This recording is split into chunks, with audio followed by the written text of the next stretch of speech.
Hey, what's going on, y'all, man? I miss y'all, dog. I feel like I ain't seen y'all in a minute. I ain't really seeing y'all, but y'all know what I'm talking about, man. Don't mind my hair, bro. I'm in a midst of getting it retwisted, but I had to stop. You know, I had to get to it. Everything is on the time frame today, man. Everything is on the time frame. And today, I got a good one for you. We got an addiction video coming. I don't think I got no new members, but if I do, I'ma spin the block. I'ma check in right quick just to make sure, and I hope you enjoy it. Let's get into it. I go by D-Jack, but you can call me D. Call me D. Just to add up all the time we've been around each other, I'm gonna add it up to about a month. But every time we chilled with each other, we always had these real deep conversations. We kind of had a bond with each other, which is crazy. I don't know if y'all have experienced, you know, just meeting somebody and y'all just connect like that, but not like relationship wise, almost like trauma bonding. You know, we trauma bonded on a lot of things. And I spoke to her over the last couple of days about her story, because she got a real interesting story, a real tragic story. And it's a story that I know a lot of people probably can relate to, learn from, get something out of. You know how I like to do. She gave me full 100% rights to tell her the story. So everybody, meet AYLAH. Now AYLAH, she was born and raised in Florida.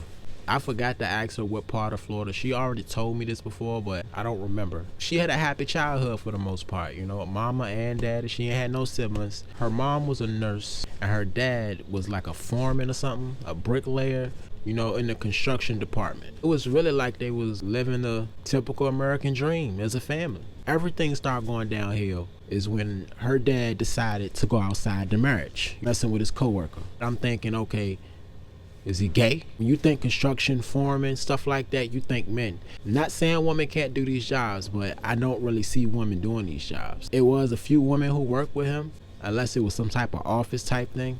Who knows? Ever since then, they're reconciled and they'll separate again. Reconcile, separate again. Break up, get makeup. It'll happen several times over until they finally called it quits. You know, AYLAH was 13 when they got the divorce. It really made AYLAH kind of turn into a recluse. Like, she was a lot more quiet. She didn't really come out of the room too much. It wasn't enough that daddy not here no more every day, but he wasn't even coming over to see her like that. You know, you would think that mommy and daddy broke up, but daddy's still gonna make it an effort to come see his baby, or at least pick her up, something, but he wasn't even doing that. Once he left her mom, he left her too. A year later, her dad would end up having a second child with this woman that he was cheating with. After that, he cut all ties with AYLAH and her mom. It was already bad on AYLAH, but it was even worse on her mother. And she started with this pill addiction. This was around the year 2007, 2008, 2009, somewhere around that time, where the opiates was crazy coming out of Florida. So I can only imagine. But she developed a pill addiction, and that pill addiction, it graduated into a heroin addiction. And in the beginning, AYLAH, she would have little hints that her mom is on drugs or she's taking something's going on with her. But after a while, like anything, like any addiction, she couldn't hide it from her. It wasn't hard for her to tell that, hey, this is what's going on. She would get clean, relapse, get clean, relapse again. And it came a time where CPS, I'm just gonna say CPS, y'all, because I'm from Virginia, I'm in Virginia, and I know they call CPS, that's Child Protective Services. I done heard other names and other abbreviations from different states, so just for this story, I'm just gonna say CPS, because I don't know what it's called down there. CPS got involved, and they ended up taking AYLAH away from her mother. She lost her job. She had to end up getting government assistance just to eat and provide for AYLAH and herself. And she would eventually get clean again long enough. She ended up getting AYLAH back, and she stayed sober for a while. You know, it was looking like she saw the light. It was something in her just said, look, I'm putting it down, I ain't never picking it up. But like Matt said, never say never, right? A few months down the line, AYLAH's mother got a call from her dad. In her mind, she's thinking, oh, maybe he's calling to reconcile again, to talk this out. Knowing that's not the case. You know, AYLAH, she know that's not the case. You know, he's off with another family. They had a child of their own. He called to ask her about his passport. He wanted to ask if she's seen his passport because he plans on moving out of state. She just started pleading on the phone. She telling him not to go. We can work this out. What about our family? We can be a family again. He was just at the end of his rope, I guess. He wasn't hearing it. Right before he hung up in her face, the last thing he said was, I'll just buy a new one. I just didn't want to waste the money. Goodness, that had to hurt. Not even 2 days later, she walked in the house, went to the bedroom looking for her mom, and she saw her mom slumped over in the chair. Now, Ayla, she done seen this song and dance plenty of times before. She done seen her mom do drugs to get clean, do drugs, relapse. She done seen it before, so when she seen her mother slept in the chair, it's not too much surprising to her. So she go around the room, she cleaning up everything. She see needles, used needles, unused needles. She bag everything, she clean up everything. And she curl up under her mama, just crying, bawling, really just in pain. Like she feeling like she lost two parents. Her dad is gone, ran off. Her mom, she there, but mentally, emotionally, she gone. She a ghost. She went to grab for her mother's hand to I guess console her. And she noticed that her mom's hand was cold, was unusually cold. Cold to the touch, cold. She jumped up, yelling at her mama to wake up, wake up, wake up. She even started to try to slap her mama awake. And I mean super hard. She would not get up. And when she was slapping her, she felt kind of stiff. She put her head on her chest to hear for a heartbeat, and she didn't hear nothing. She heard her heartbeat, she didn't feel a pulse, and she knew that her mama was dead. She knew that her mama passed away. She overdosed. She was just shy of being 15 years old. Like she was right there at almost being 15. Right then and there, at that moment, she remembered when she got taken away from her mother the first time. And I don't know what happened when they took her away that first time. All she knew was she didn't want to go back to wherever they was going to take her. And wherever that would be, it would have to be permanent, because now she has no one. With no time to grieve. I mean, no time to grieve. She thinks fast and start packing everything that she can. And while she's packing, she remembers this emergency stash that her dad used to keep in the floor of the bedroom. She had this little wooden grate, not grate, but like a plate, almost like a top or something that goes over the floor. If you walk in the bedroom, you wouldn't be able to notice that it was there unless someone showed you it was there. And she always thought that he had to take it when he left. Ain't no way he left that money back in there. Just off a chance, she goes to check. She moves the bed, pushes the bed to the side, opens it up. There's no lock on it or nothing. It was always just them three in there. And to her surprise, there it is. A whole $3,000 sitting inside this little box in the floor. She snatched the money up, put it in her bag, whatever money that she had saved up, put it in the bag, and then grand total she had $3,635. On her way out the door, she grabbed her mother's phone. She called this guy that she knew in her neighborhood that she was real close with. He was kind of like a brother to her, telling him the situation, but obviously not telling him all the details, just telling him what she's trying to do. And he always looked out for her, so he didn't second guess it. He didn't ask no questions. He just said, "Look, I'm on the way." He make his way over there, he pick her up, and he asks her, "Where you want to go? Where you want me to take you?" She asks him to take her to the bus station. I don't know what bus station is down Florida. She didn't tell me the name of it. So if y'all know anything about the bus lines down there or whatever, y'all put it in the comments and let me know. And when they got to the bus station, he asked her, "So where you going to go? Where are you going to go? Like, I didn't know you had family outside of here. Where you going to go?"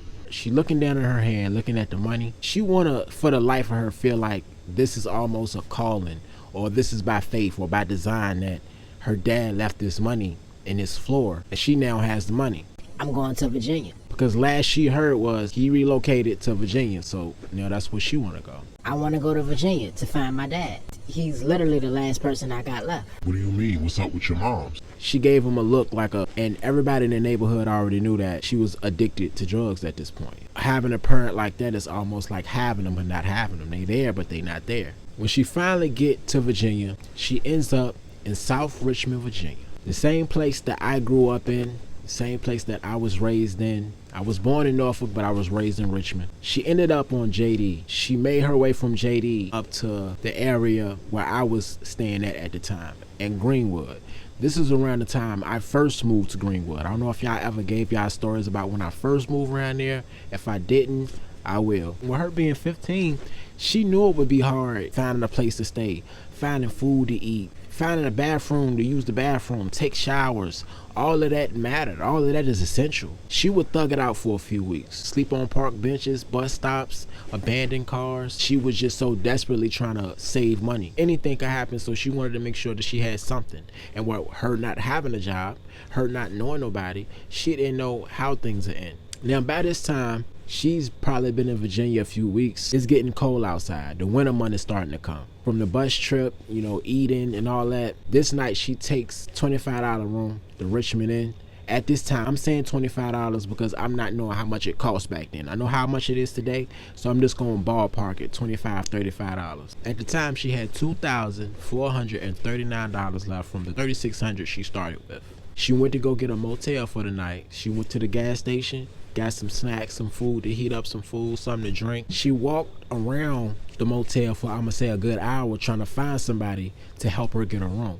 She ended up finding a homeless man who actually had his ID on him, and he got her into a room. Whatever price the room was, she paid him that same price and paid for the room. And when she got up in the room, you know, she looked around and she could tell how unkept, dirty, how it smelled, but at the same time, she was grateful. She was so grateful to be sleeping somewhere that was safe and warm. She didn't have to worry about strangers or animals messing with her throughout the night, looking over her back while she sleep, jumping out of sleep, you know. She slept in until about noon, 1 o'clock, almost like she didn't sleep in days. You know, she said that was the best sleep she had in weeks. What woke her was a knock on the door. But she go to the door, check the window, see who it is. It's the housekeeper. She went straight to her drawer, took out some money, swung open the door with the money in hand. Here you go for another night. Nah, you gotta go to the office. You gotta go pay them. And they'll let me know not to do housekeeping. But she still asked her, you still want to do housekeeping? Nah, you know, like you good. She said she gonna do it right now. She go got her shoes on, put her robe on. She ran outside. She's on the second floor. She running out the door, down the hallway. As she's about to turn the corner to go downstairs, she bumps into a guy. Oh, my bad. You new around here? I ain't never seen you before. Yeah. Now, I don't know if y'all remember, but I told y'all a while ago in one of my addiction videos that I was going to start highlighting my subscribers' stories in the comment section.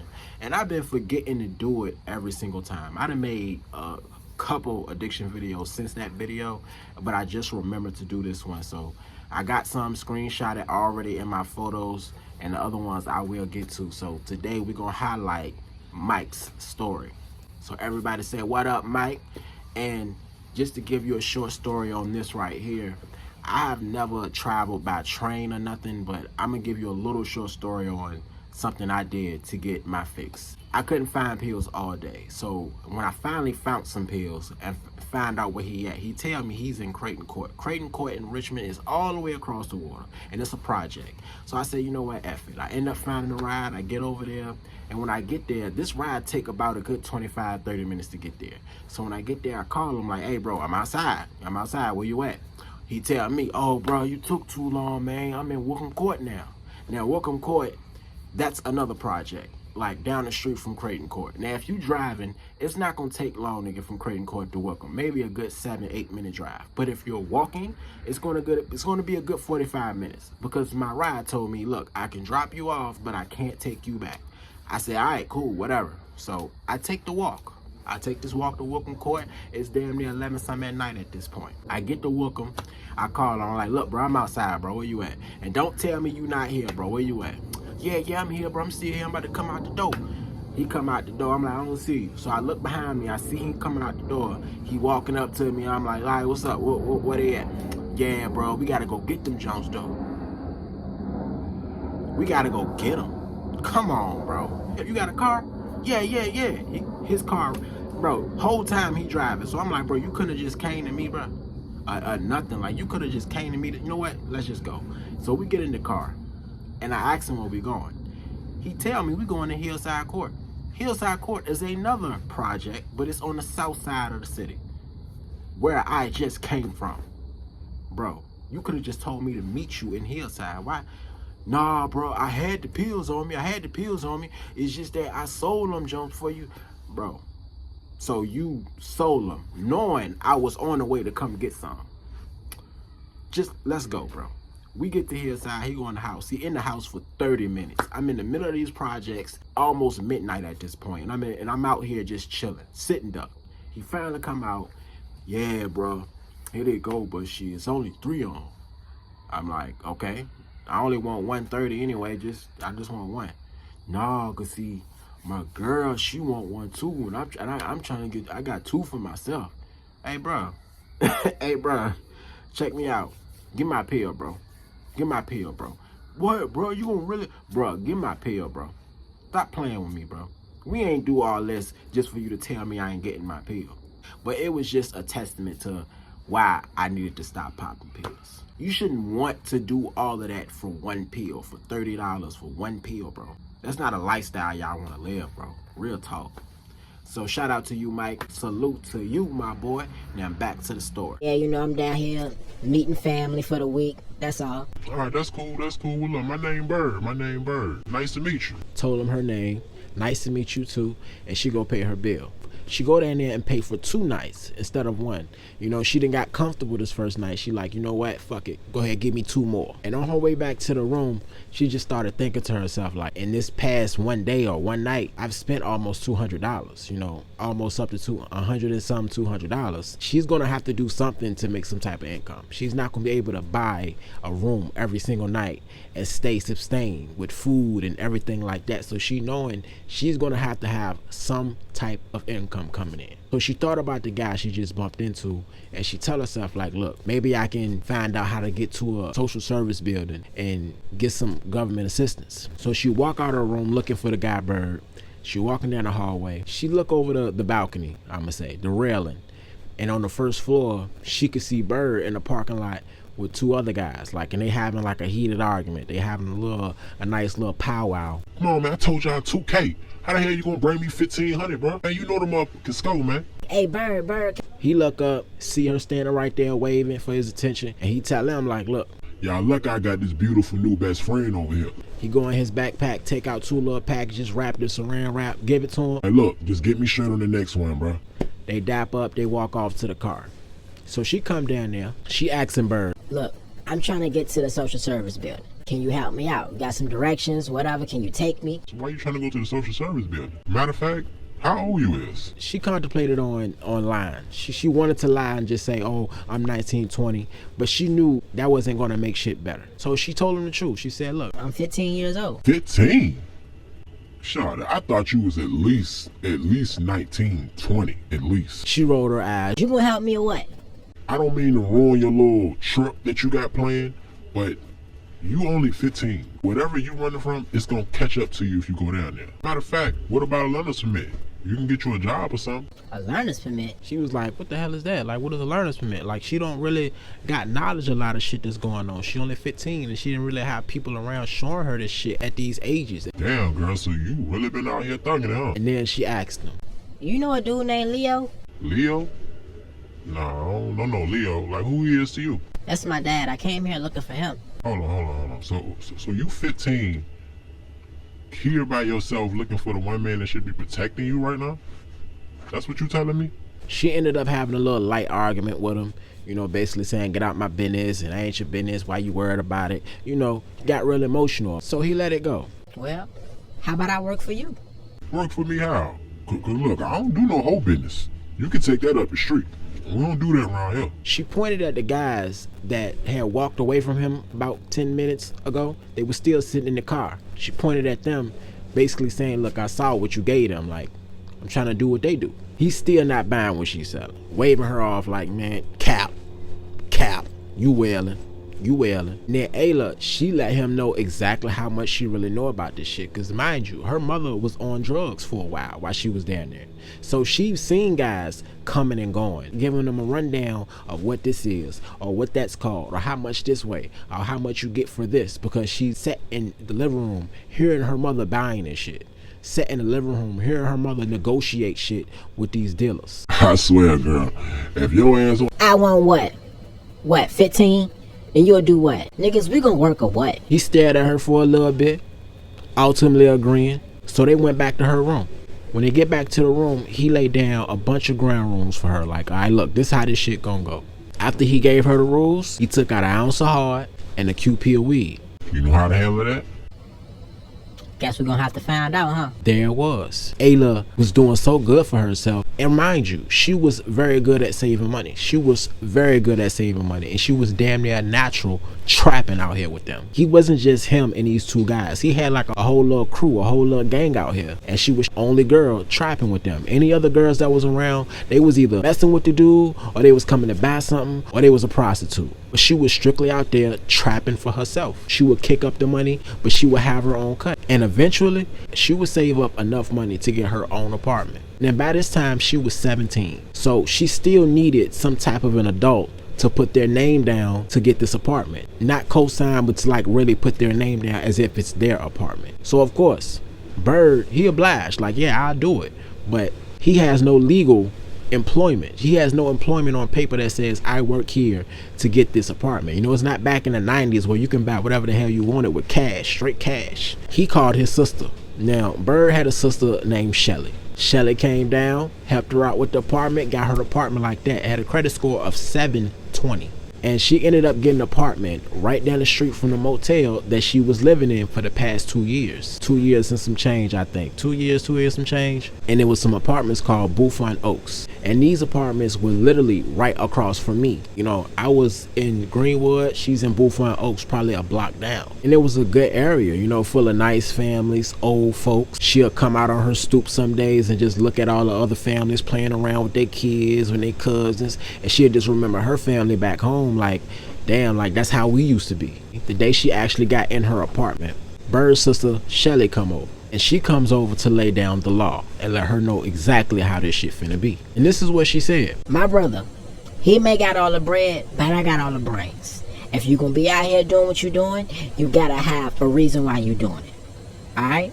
If you're gonna live under my name, you need to act the part. AYLAH, not liking the fact that she gotta live under another female's name, but she's grateful. She understand why she gotta do it for the time being. So hey, she nut up, she chill out, and she listen to what she got to say. You making some serious money, you is, but on paper you broke. On paper it says you have no money. On paper it says you have no credit. Not bad credit, not good credit, you have no credit. When you turn 18, you're gonna need an ID. You're gonna need a social security card, a birth certificate. You're gonna need to put yourself on paper to be legit. So when you do turn 18, you have to get a job. It's non-negotiable. If you want this apartment under my name, by 18, you have to have a job. Or this will be no more. I ain't trying to be your mama. I know how it is to be alone and independent. So if you're gonna do this, you're gonna do this the right way. So when you do actually plan on getting out of this game that you're playing, you will have some options. That means no rap sheet. That means no felonies. That means no tattoos. If you do get tattoos, none on your hands, none on your face, and none on your neck. Keep all of that clean. You catching what I'm throwing, right? Shelly, she really became like a 24/7 mentor that AYLAH can call on at any time that she needed her. Shelly grew on her like a sister. She loved her like a sister. She was somebody that was there for her like nobody else was. You know, her mom and dad was like that with her as a child. Older years, she'd had no one to care about her like that. Celebrating holidays together, going through the good and the bad together. Now, on one night, they are coming in from a party. Shelly, she tell AYLAH, I can't stay long. I gotta go see my mom. You know, I ain't seen her in a while. She told me to come over. Said her goodbyes, like, all right, cool. She walk out the door. And AYLAH, she just sit there in a daze, because she just like, damn. All this time that went by, and she ain't really properly grieved. She has not really just sat there and really just thought about what the happened a few years ago. Her mother died. Her mother was dead right in front of her, and she packed everything and left because she didn't want to go back to foster care. Never really having a chance to go to a gravesite, a funeral, nothing. And she almost felt guilty. She almost felt bad, like, damn, like I didn't give a f about my mama. But she was really more so thinking about not going back to foster care. And I really want to know myself what happened in foster care. After she break down, she have her meltdown right there in the middle of the floor. She got up, went to her bedroom, and she went under her bed. She opened up a door in her floor. She had one installed the same way her dad had back home in Florida. Opened it, and there was all her drugs, all her packs. Now, she didn't sell drugs at home, but she did keep some of her drugs there. She opened up the pack that had the pills in it. She looking at the pill, and she just sitting there telling herself, just this one time. Just this one time. Y'all want to know what happened next, don't it? Y'all want to know what happened next, don't it? Well, you gotta stay tapped in for part 2, my dog. Don't get mad at me, y'all. D Nation, salute. Extra hard on that hard flow. Call me, D.